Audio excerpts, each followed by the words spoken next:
जो हुआ अच्छा हुआ, जो होगा अच्छा होगा। स्वयं को मुझ पर छोड़ दो, अपने कर्म पर ध्यान दो। कर्म ऐसा जो स्वार्थ रहित, पाप रहित हो।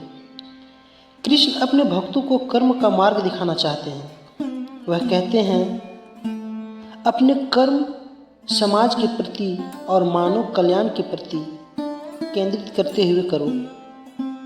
बाकी फल की चिंता मत करो। उन सभी कर्मों को मुझे समर्पित करो। इस मार्ग को अपनाकर तुम मुझे प्राप्त कर सकते हो, मेरे प्रेम का भागीदारी बन सकते हो।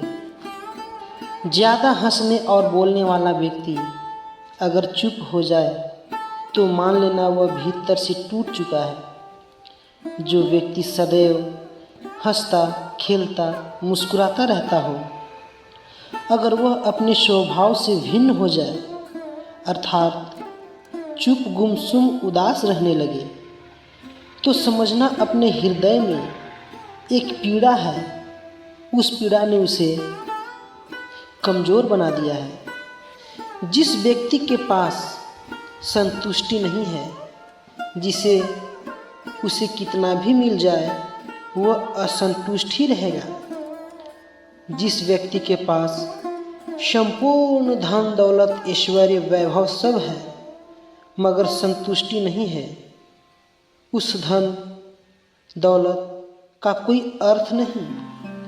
वह सदैव असंतुष्ट की स्थिति में ही रहता है। जिसके पास संतुष्टि है वह थोड़े में भी संतुष्ट रहता है। जिंदगी में सदैव अवसरों का आनंद लेना चाहिए, लेकिन किसी के भरोसे को तोड़कर नहीं। जिंदगी में भरोसा एक ऐसा चीज़ है जिसे प्राप्त करना वर्षों की मेहनत के समान है। फिर भी यह प्राप्त हो या नहीं, यह भाग्य पर निर्भर करता है। किंतु भरोसे को तोड़कर पुनः प्राप्त करना यह संभव नहीं है। इसलिए जिंदगी में अवसरों का आनंद सदैव लें, लेकिन भरोसे को कभी टूटने न दें। कभी भी स्वयं पर घमंड मत करना।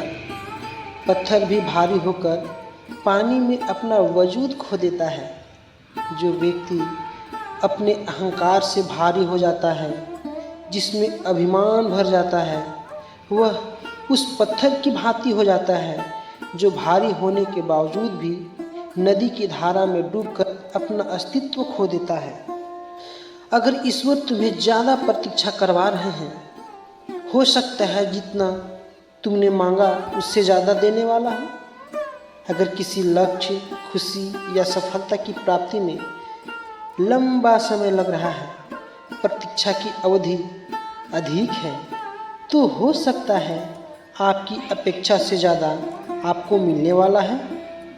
अपने कर्म पर अडिग रहिए और विश्वास रखिए उस ईश्वर पर जो आपके कर्म की परीक्षा ले रहा है।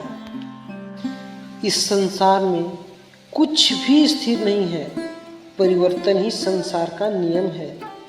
यदि जिस किसी ने भी जन्म लिया है उसका मृत्यु निश्चित है, इसे टाला नहीं जा सकता। और जिसकी मृत्यु हुआ है उसका जन्म लेना भी निश्चित है। मन ही इंसान या किसी जीव का शत्रु या मित्र होता है। यदि आप अपने मन को नियंत्रित नहीं करते